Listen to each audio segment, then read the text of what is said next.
وعلیکم السلام ورحمۃ اللہ وبرکاتہ. یہ تو الفاظ خود سے گزار دی نا، ماموں پارٹی کو نہیں بخشیں گے.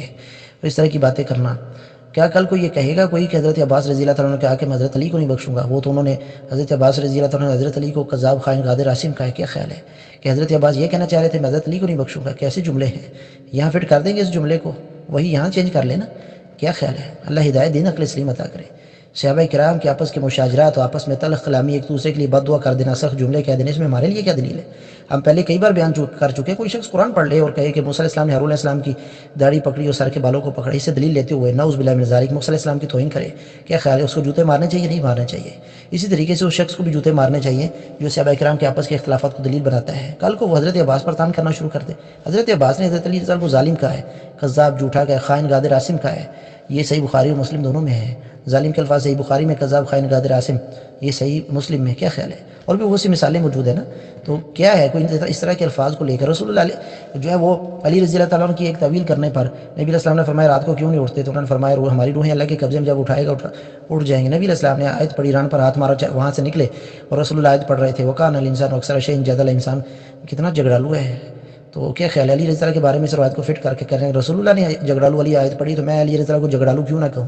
یہ ناسبیت ہے نا، قرآن و سنت کا غلط فہم مانا ہے. صحابہ کے آپس میں اختلاف ہو گئے، سخت جملے کہہ دی تو کیا ہوا بھائی؟ جب صحابہ کرام میں تلواریں چل گئیں، ہم اس پر الکف لسان کرتے ہیں، اپنی زبان کو بند رکھتے ہیں. طلحہ رضی اللہ تعالیٰ عنہ، علی رضی اللہ تعالیٰ عنہ کے مخالف لشکر میں تھے جنگ جمل میں، اور علی رضی اللہ تعالیٰ کے خلاف لڑتے ہوئے شہید ہو گئے. علی رضی اللہ عنہ کو پھر بھی جنتی فرما رہے ہیں. انسان تھے، بشر تھے، غصہ آ گیا، کچھ جملہ کہہ دیا. عمار بن یاسر رضی اللہ عنہ کے بارے میں یہ لوگ خود روایت پیش کرتے ہیں، جس کو یہ بڑے زور و شور سے پیش کر رہے ہوتے ہیں کہ عمار بن یاسر رضی اللہ تعالیٰ عنہ کو ابو الغادی رضی اللہ عنہ شہید کیا.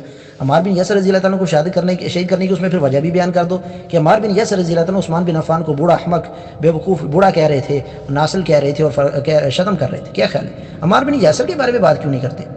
عثمان رضی اللہ تعالیٰ عنہ تو علی رضی اللہ تعالیٰ عنہ سے بھی افضل ہے نا، تیسرے خلیفہ، علی رضی اللہ تعالیٰ چوتھے خلیفہ ہیں. تو عثمان رضی اللہ تعالیٰ عنہ جو علی رضی اللہ تعالیٰ سے افضل ہے اور خلیفہ راشد ہیں، ان کو عمار بن یاسر رضی اللہ شتم کر رہے ہیں، گالیاں دے رہے ہیں. ان کی اپنی پیش کردہ روایت کے مطابق طبقات ابن سعد، مسند احمد میں سے یہ جو پیش کرتے ہیں ابو الغادی رضی اللہ نے عمار بن یاسر کو شہید کیا. تو کیا خیال ہے عمار بن یاسر کے بارے میں بھی زبان درازی شروع کر دو گے کہ عمار بن یاسر کے بارے میں بھی وہی منہج رکھو گے جو معاویہ رضی اللہ کے بارے میں؟ کیا خیال ہے؟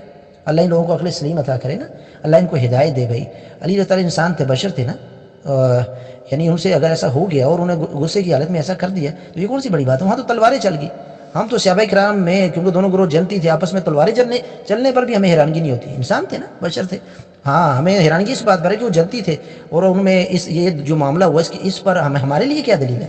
ہمیں اس شخص پر حیرانگی ہوتی ہے جو اس کو دلیل بنا کر ان پر زبان درازی کرتا ہے. ایسے لوگوں سے شر سے خود بھی محفوظ رہیں اور دوسرے بھائیوں کو بھی جو ہے وہ بچائیں اور کوشش کریں.